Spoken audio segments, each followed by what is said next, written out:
तो देखो गाइस, अभी रात का बज रहा है, मतलब 10:15 होने जा रहा है। और यहाँ पे मैं अभी एक वीडियो एडिट करने जा रही हूँ जो 11 बजे तक लाइव करूँगी आप लोगों के साथ। तो इसका ड्यूरेशन देखो, 31 मिनट का ये वीडियो है, ठीक है। और इसे मुझे मतलब कि 3 मिनट में कन्वर्ट करना है, क्योंकि मिनी व्लॉग 3 मिनट से ज़्यादा आप नहीं डाल सकते हो। जिनको यूट्यूब का नॉलेज होगा उन्हें ये बात पता होगा।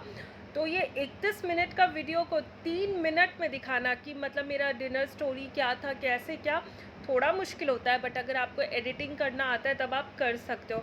तो अभी वही मैं करने जा रही हूँ। डिनर वगैरह सब हो गया है। अब मैं आई हूँ, थोड़ा सा काफ़ी गर्मी जैसा भी लग रहा था। जस्ट खाना वाना, मतलब खाना तो 9:15 तक हो गया था हमारा।